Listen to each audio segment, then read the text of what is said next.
class from Ellie, not Tampa, Chicago. I took Ellie's class, and it's kind of interesting because he can show you how to do this off center in a chuck, and I didn't believe you could do it, but you can. So it's pretty straightforward. Can we see this? Can we switch to video? Which one do you want? Whichever one. To video. Yeah. That's you, Paul. That's not me. So I took a. Keep going to computer as long as you're plugged in. So, that's actually part of the. So took a round piece of wood, put it in the 4-jaw chuck. Now you can't believe me. I tested this out. So somebody asked me how much I practice. I had Ken Cunningham. He's our new member over. The idea is to get concentric lines on there so you can use it either as an insert in the bottom of a bowl when you put a hole through it. We've never done that, any of us in this room. I've done it hollowing enough times that they do have, a couple of them actually have that. You can use them to make pendants for kids. It's harder to do on here because you have to pre-drill the hole on this one. You can't do the drilling on the lathe. You have to do it on your drill press because your hole's generally off-center on a pendant. So Ellie's method's pretty simple. I'll square up the face. This is an old piece, but before you start it, take a pencil, pick a jaw, just like number 1. Excuse me, everybody. Keep talking. And just mark where the jaw is and the jaw sits. So mark across the top. I usually mark the second jaw, one of the other jaws too, across the front, so I get it back in the same spot. So the idea is to start on center.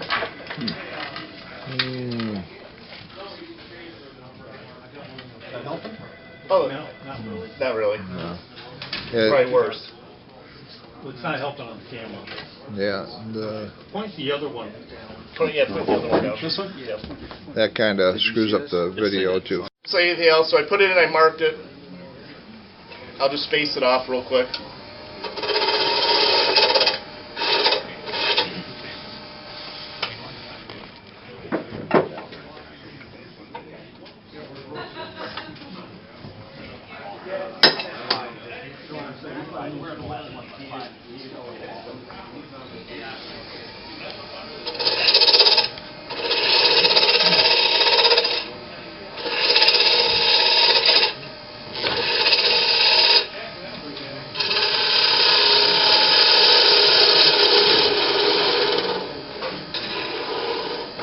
Oh well, it's got a hole in it already, too bad.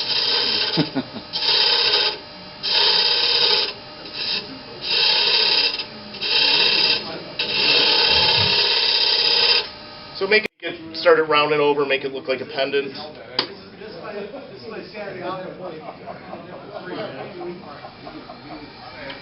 Soft start.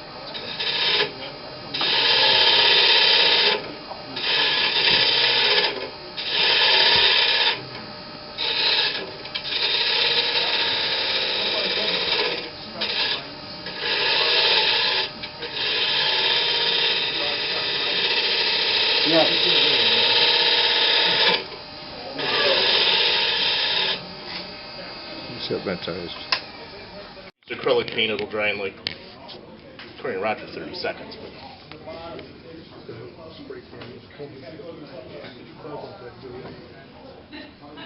Hey Chuck? Yes.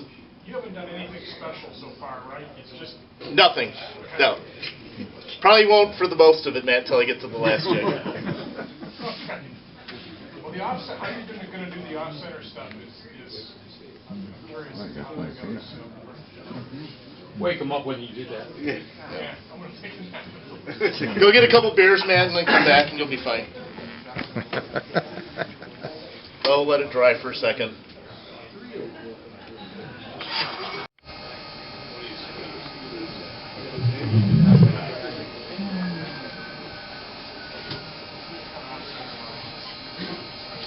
So if you want to do it the right way, and this applies to all 3 sets of this from doing it this way, if you want to do it the right way, tape the tool rest and mark it.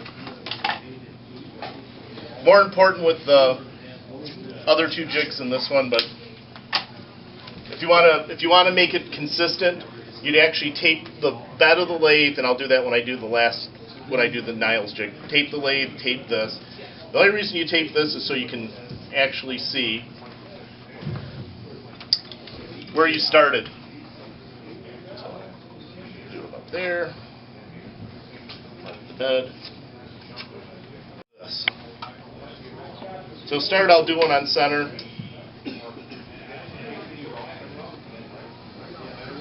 Skew, 3-point tool. Steve, you said use a beading tool from D-Way? I've done that if I put beads on it. Beads on it. Use a beading tool. You cannot, do not try this with the texturing tools from Sorby and stuff. If you're gonna do it off, if you're gonna move it off center on those two jigs, it does not work as good. It actually, if you do it on the Niles jig, I've actually pulled them right off.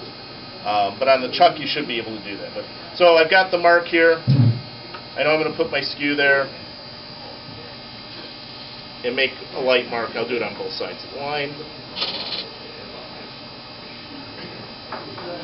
You actually see where I'm at. So I started on set. I marked the number 1 jaws. I put a line on it. Right here. You see the line? Can't see it. There's a lot of tear out. So there's a line on here. So what he does is he unscrews this and he moves it out of center this way, about 1 millimeter. His idea was take something like a credit card or two, set it up and get a thickness that's consistent so when you switch it over to the other side you're doing the same thing. Well, I'm going to guess today. So you move it off center a little bit. Tighten it back down so it's off center on the number 1 jaw coming out. So you're just tilting it in Tilting it in the chuck. Sorry. So we're tilting it in the chuck just to go off center. So you're not off center, you're just tilting it. Well, you will be. Yeah. You're canted. Right. So find my line. So you get a half line.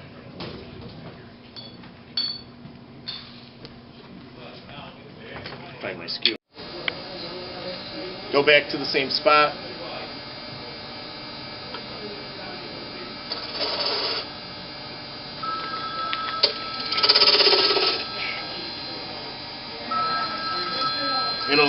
It'll be inside of itself a little bit, and it'll make like a half moon. I'll make it a little deeper so you can see it.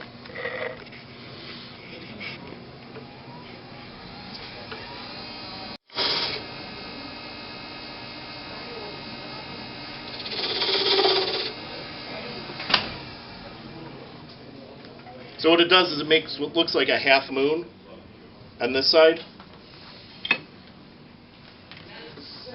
Back. So instead of on the number 1, let's see, how does it up? This was 3. This 3. Go to, I'll recenter it on the 1. I have another chuck I should. Go to the number 3. And tilt the 3 side out. Do it a little bit. So when you're done, you should have 2 half moons that cross inside of each other.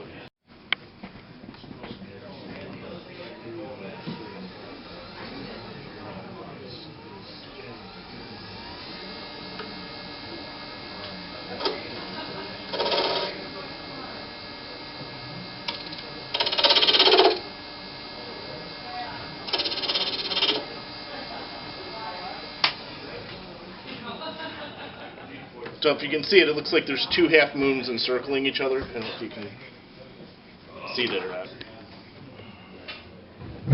Pretty quick and simple way to start here, so I can actually switch it real quick. Key to doing it is actually marking your bed and marking where you're at. The key.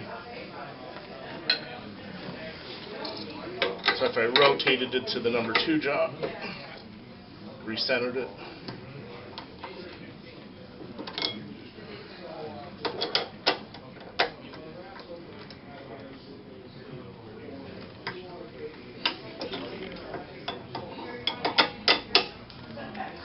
I think the one-way jaws are better because they're serrated than this. I think they're going to hold a little bit better. Oh, too far. You don't tell me.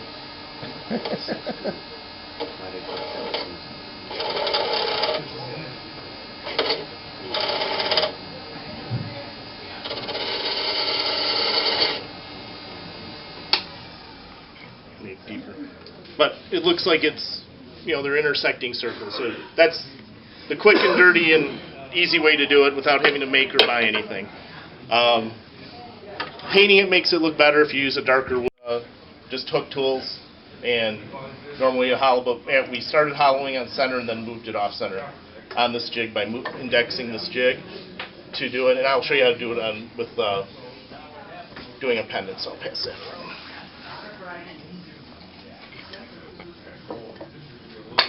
His 50 millimeter jaws, so you can make it fit whatever jaws you have.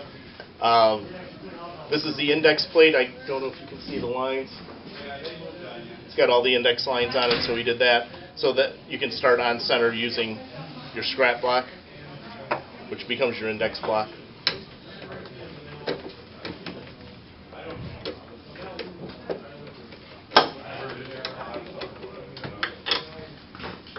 If you're going to part it off, super glue works good.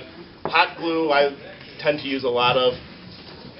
Turner's tape, Rockler Woodcraft sells it. I've used it. We'll try it today. It's okay. It does pretty good. It's what I'm holding this on with, and it does not come off.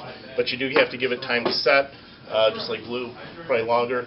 Steve, you said you use double-sided duct tape from Lowe's. They sell it. I've heard a lot of guys on the AEW forums are using that now. So there's a double-sided duct tape Lowe's sells that you basically can't peel it. It's not. Do not use carpet tape. It doesn't work. I tested it this week, and it strap lock on here. Put it on center.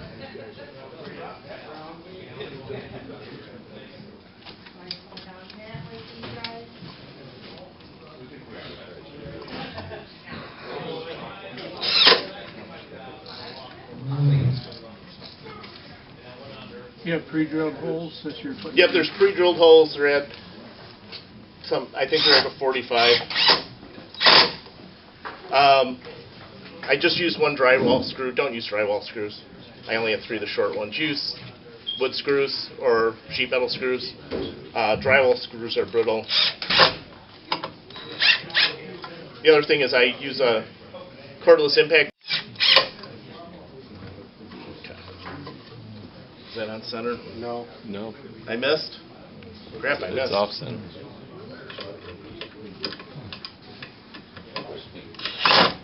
Fun to peel back.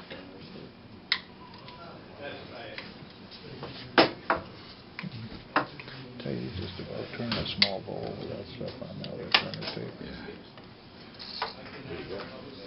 So this will make the demo an hour and a half instead of an hour. Right, bring the tail stuff over. Really should put it in.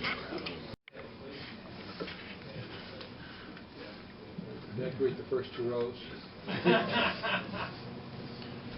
Come on up, Roger the Mild.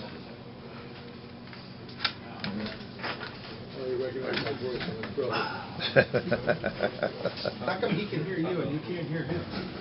Huh? See? Selective hearing. Let's just do this, right? Thank you. You're gonna move? What's up? No, I drop. Well, for a second.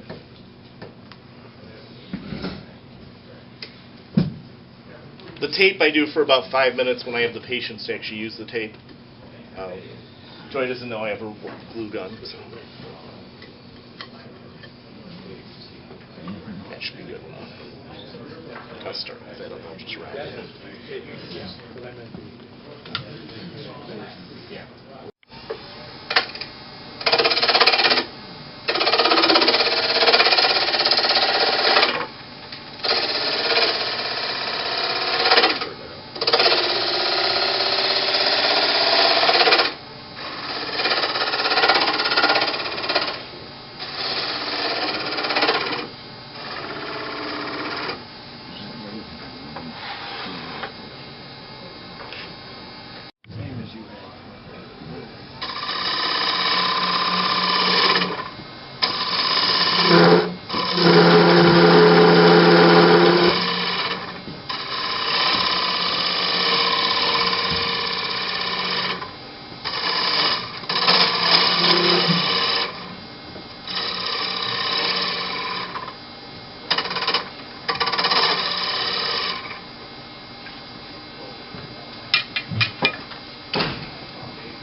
I'm not going to mark it.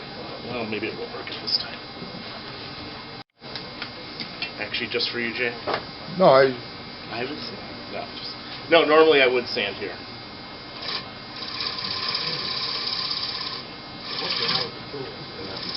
No, I would move my tools.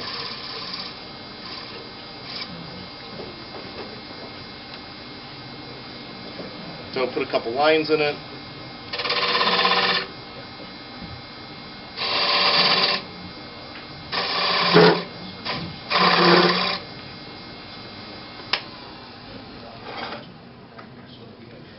So we started a little off center to begin with. If you start on center, you can do that too. I'm going to move this out. Step out just a second. Sorry, I'm in the way of the camera. So I'm going to take the. Oh, it's behind me. Okay. So I'll take the. I'll move it out to one of these.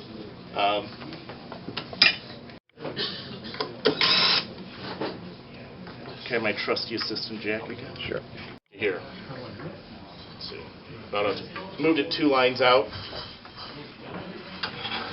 Can you see the lines on the tool rest? I mean the lathe bed. Got a couple lines on the lathe bed so I can get this back in the same spot.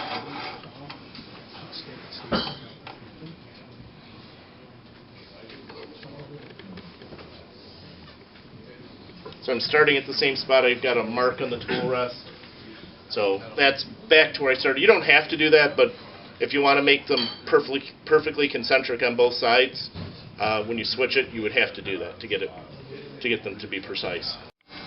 Wake up, Chet. Watch out front row. Watch out front row. Front row.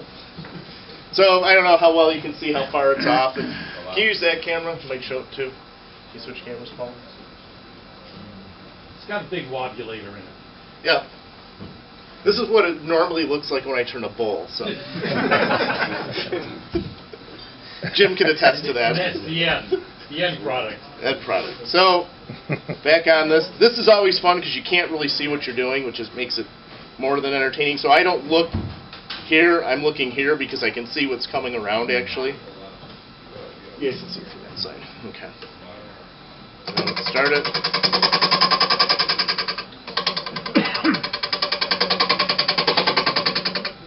If I was making a pendant to put on a necklace, I would have pre-drilled the hole off center, so that actually makes it easier to kind of find where you're at too, because you can see the hole usually.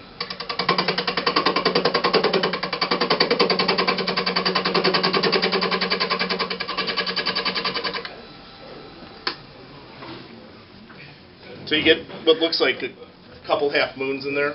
Star Trek stuff. Star Trek stuff, yep. Communicator. Yep. So, you can't, the easiest way to clean these up is not to use sandpaper, but to use either a toothbrush or a wire brush and then sand. So to get all the material out of here, I did not bring one today though. But, at this point, if I was doing it, I'd sand while it's still off center, so I'm sanding that part. Let me tell you, that's entertaining. I usually do it on a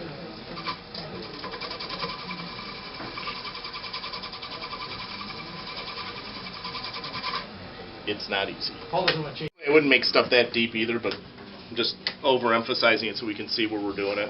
I usually use a far lighter touch and just make shallow lines like this for the whole thing, but that's... Is that red marking on their blood? No. Oh. No, there is some on my toe, though. It's, I had my tools sitting on the floor when I was going through my packing list last night at 2:30 in the morning, and I walked up and I kicked the side of my tool bag. It's one of the Woodcraft ones, and my gouge is sharp. So this side Was. it was ugly. Pivoted off of this. I left that in place. Then the second time I took the opposite one and pivoted off of that. So.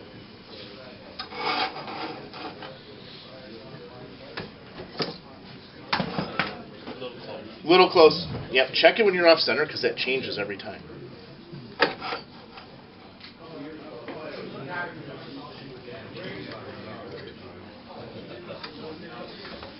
I'm going to a bigger skew. I put it way off center If I use my small one, I don't think I have enough tool to be good at keeping it steady going through it, and I'm afraid I'm going to bounce the tool. I won't have enough mass on the tool to hold it.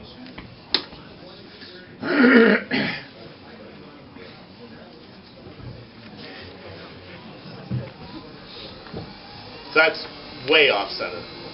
Yeah. Is that good? Is that good, or shall we move? It's up to you. So same spot on the tool rest, different pivot point.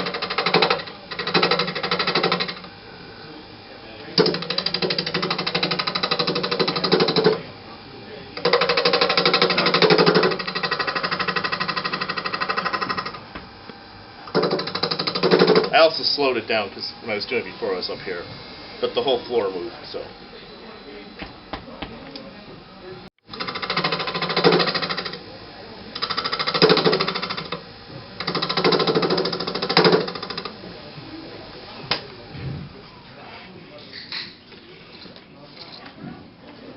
Switch them, Paul.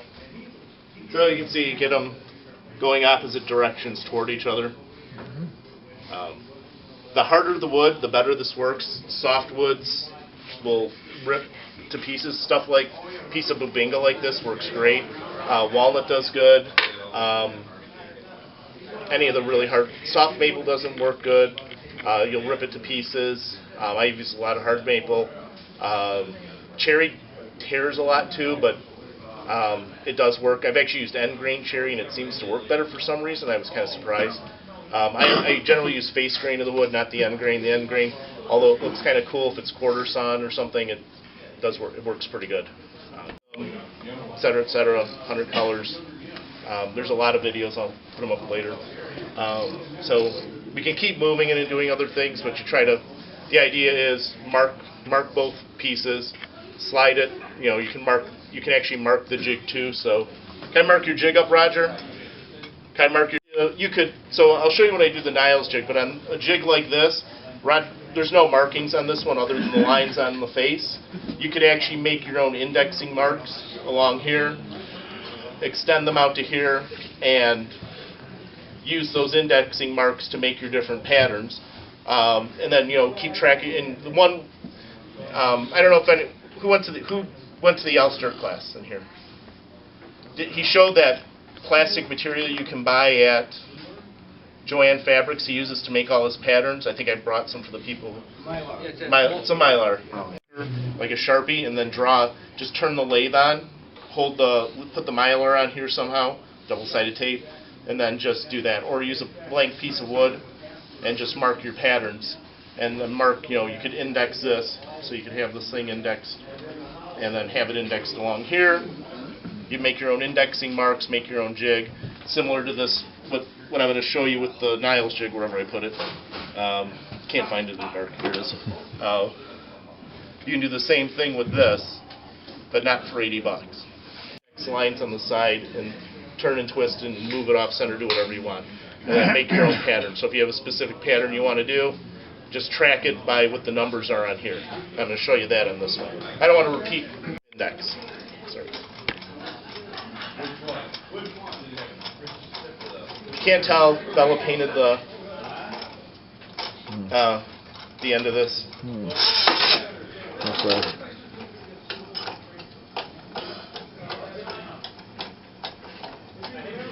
You can see it coming, huh? Oh, it came out this way? It broke. It broke? It whips. Yeah. It whips and it flexes them. Really? Yeah, you'll have to hold on to that. Thanks, Jack.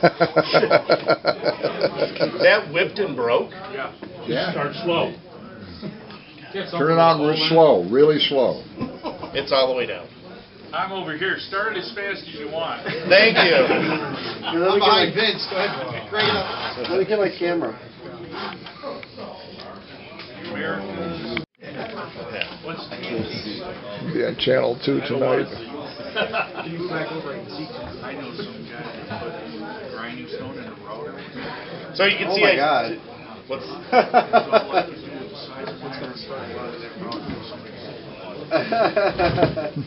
Chet's decided he's going to move. It's not going to be good.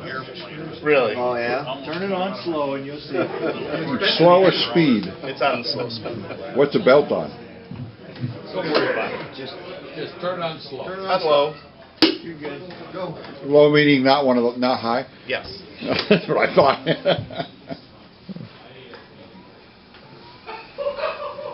Yeah, it increases. As it goes faster, it gets bigger. I'll go slow. All right. So that broke off No. in Novi? It had so much vibration. I'll make it shorter. Make it quick, we're running out of time in here. Okay.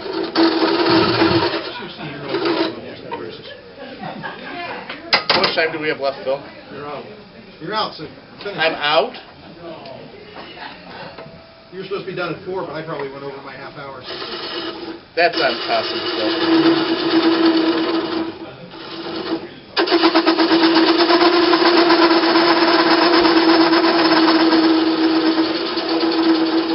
Start at 2:30.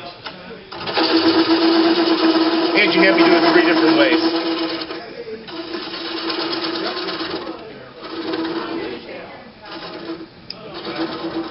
It's too big.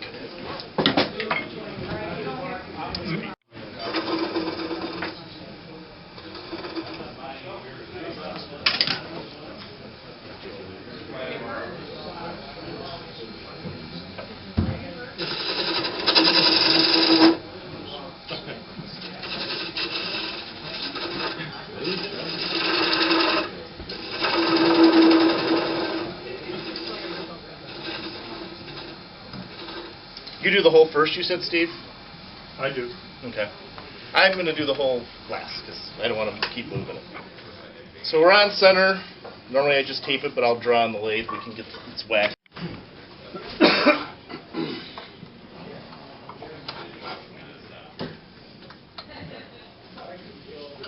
I can't use my old indexing marks. So.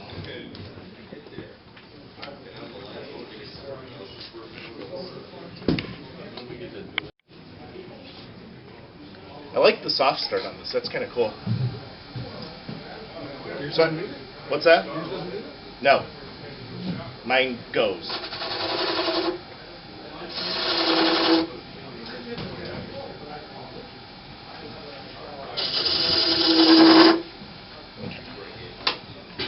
So a couple on center lines. Tool rest out. I'm going to unscrew. Does this have a lock? Yes, it's on the back. Here? No, toward, there You had your hand on it. This? Yep. Okay.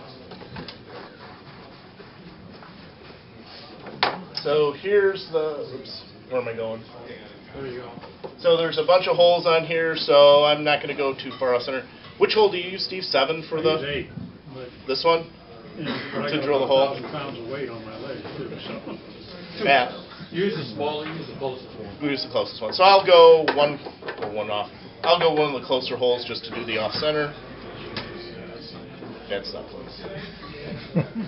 You're correct. Thank you, Paul. Not even close. Okay. So just that. Put this back to where I had it marked, as close as I can get. Chet moves, of course. I'm reconsidering. Make sure that's tight when you're doing that. Don't ask me how I know that.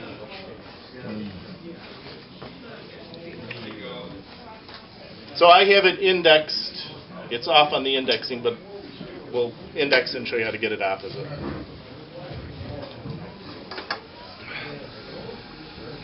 Blade's not vibrating, that's good. An excellent job on the table. Fantastic job.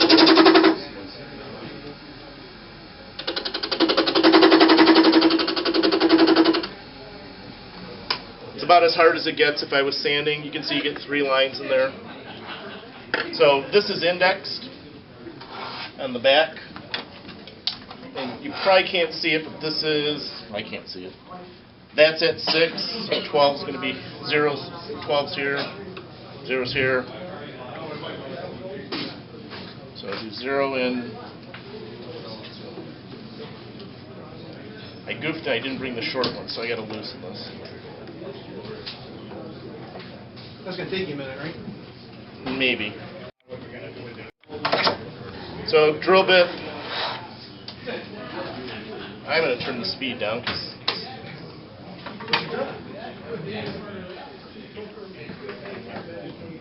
sure I'm not hitting.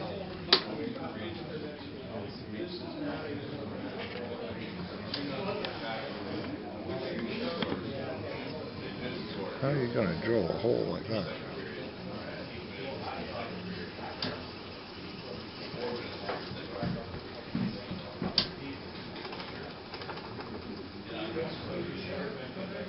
So after you drill the hole, you go back, you can come up to it. That's your pendant hole. It looks a little off center. You can come up to it and clean it up with a... What's that? Camera moved it, sorry. Someone bumped it. That would be me. See, we weren't naming Mine names. is. Just pull it out. Pull it out. I usually go into it. So just clean up the hole a little bit. Don't do that.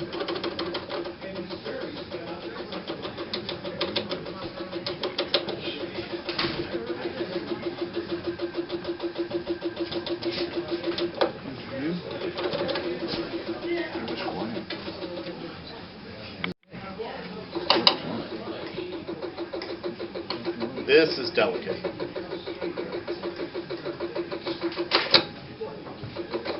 And I'm making the hole bigger.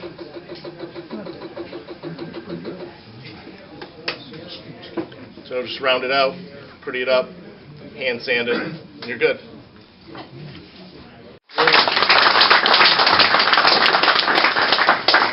If anyone wants to borrow the jig, just let me know.